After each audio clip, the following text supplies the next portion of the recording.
Now we have a pendulum of length L, mass M, displaced x units from the equilibrium position.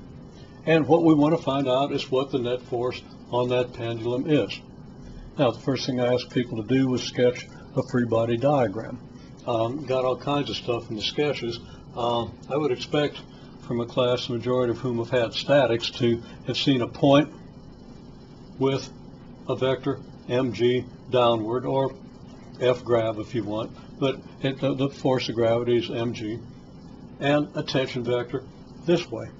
Okay, I didn't mark that as a tension vector, so let me go ahead and mark that capital T vector, and we call this mg, and we can make that g a vector.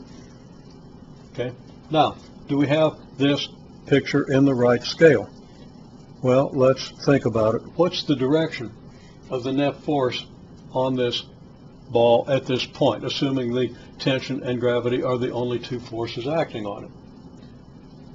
Well, this pendulum bob has to follow a circular path because of the string tied at the center, so it follows a portion of the circular path. At this point, then, the motion is going to have to be in this direction, and the net force is going to be in this direction, simply because if we were to release this thing from rest at this point, it would have to move this way, which means it would have to accelerate in that direction. Now, the acceleration, or the direction of the acceleration would continuously change as it moved to the equilibrium position, but at this point, the force would have to be perpendicular to the string. So the force would have to be tangent to the circle through which this thing travels. Okay, meaning that your net force on this picture is going to have to be in this direction, where this is a right angle. And I'm not sure I drew that all that accurately, but let's pretend that I've got a right angle there. So there's our F net, there's our right angle. Does this picture accomplish that? Well, if I take this mg vector here and put it head to tail with this vector, I get this. So the F net, the result of these two vectors, looks like it's about here, so it looks like I didn't do too badly. If we draw an mg this long and a tension vector this long, that doesn't work at all, does it? That would give you a net force vector up in this direction. If we make mg much longer than the tension vector, it's going to give us a net force down in this direction, not in this direction, perpendicular to the tension. So we want to reconcile our picture, and of course that can help guide us in reconciling our calculations. Okay, well, now we're going to make a small angle approximation here. This situation turns out to be way more complicated than anything we can deal with in an introductory calculus-based physics course. You need to have, excuse me, a differential equations course under your belt to deal with the fact that this net force is a little bit below the horizontal. We're going to approximate this by assuming that this net force is just in the horizontal direction. Now, the horizontal component of this net force is going to be very close to the net force, to the total net force, provided the angle with vertical is small. In other words, provided the tension vector is close to the y-axis. That's going to, first place, bring this close to the x-axis, and in the second place, make its projection, or ensure that its projection won't differ from the magnitude of the original force vector by a very significant amount. Now, I did mention in class, and people thought it was kind of neat, I mentioned that we do have this variance, so the approximation I'm going to make isn't quite right, and we have to account for this variation in designing a good grandfather clock, which is run by a pendulum. That pendulum needs a cam at the top with the proper shape to accommodate this change. But of course, as the amplitude changes, the shape of that cam would have to change, so the whole design of an accurate grandfather clock is quite a complicated process, and very interesting, something you would enjoy taking a look at some point, I think. Okay, can't go into that now, and I don't know all the details. I've not worked it out. You got a lot of nonlinear differential equations to deal with, and it becomes very, very complicated. Okay, now, small angle approximation that I promised you. Small angle approximation is that the tension has the same magnitude as mg. And we can see that there's not a lot of difference in the two magnitudes. This vector is not that far below the x-axis, so the mg vector, well, let's just say the tension is equal to mg. And we're also going to make the outlandish assumption that the y component of the tension is equal to the tension, although the tension vector is clearly not quite in the y direction. If the angle here is small, though, the magnitude of the tension vector and the magnitude of its y component will have a very small difference, and the y component will be 99-point-some% of the total tension vector, and that approximation is sufficient for many purposes. So the discrepancy you get by making this approximation is negligible for certain purposes. Not negligible when you're designing a grandfather clock that has to keep correct time for days and days. Then the x component of the tension vector is going to be our net force. We again know that the x component of the tension vector is just the x component of the net force, it turns out. But again, for small angle, that's not going to cause much of an error.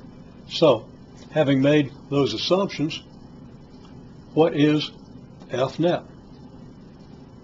You should be able to work that out from the information we have. People had some trouble doing it. People kept wanting to give me formulas and proportionalities and so forth. And what I really asked for and what I really wanted to hear, and I was hearing good stuff. There's nothing wrong with what I was hearing. Everybody was on the right track, and one student had it, but I kept telling him to be quiet. What's this figure have in common with this figure? Okay? And never did get the good answer, the 5th grade answer, or 6th or 7th grade answer, depending on who you're talking to, is that this triangle is geometrically similar to this triangle. And people kind of laughed when I told them that. I said, okay, we do that. We just didn't state the obvious and the simple thing. Lesson to be learned, state the simple thing. Make sure that you have all the information. If you skip your statement of the simple thing, you're going to miss the connection you need to make a reliable conclusion, to draw a reliable conclusion. You might get the right conclusion. It's going to be a lot less reliable than it would be if you made the simple statement, geometrically similar. Therefore, x over length is equal to F net over tension. So here's F net over tension. Well, tension is equal to mg, so F net over mg should be equal then to x over length. Now I took some liberties and put a negative sign on the x here, which doesn't come out of the proportionalities, but F net being in the direction opposite the displacement, I thought it was safe to do that while still maintaining the magnitude of the proportionality. Then we solve for F net. We get F net equals negative x over L times mg. And then I say, well, that's equal to negative kx, isn't it, if you have the right choice of k. What k would make this equal to this? Well, k equals mg over L. And I hope you paused and thought about that before you saw the solution, before you saw the answer. Lesson: a pendulum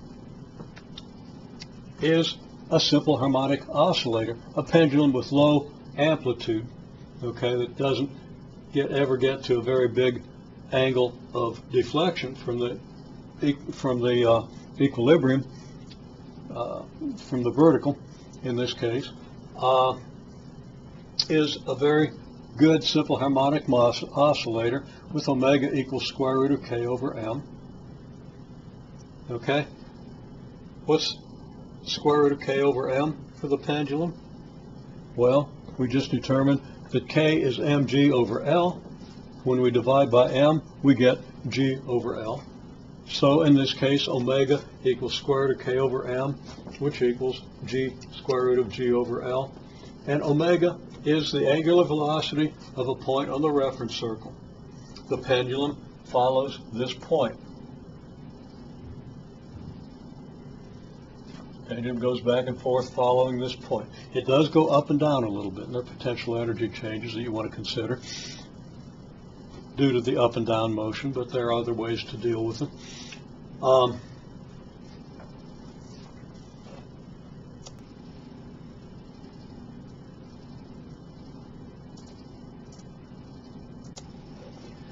We also call omega the angular frequency, and that makes perfect sense. Omega will typically be measured in radians per second.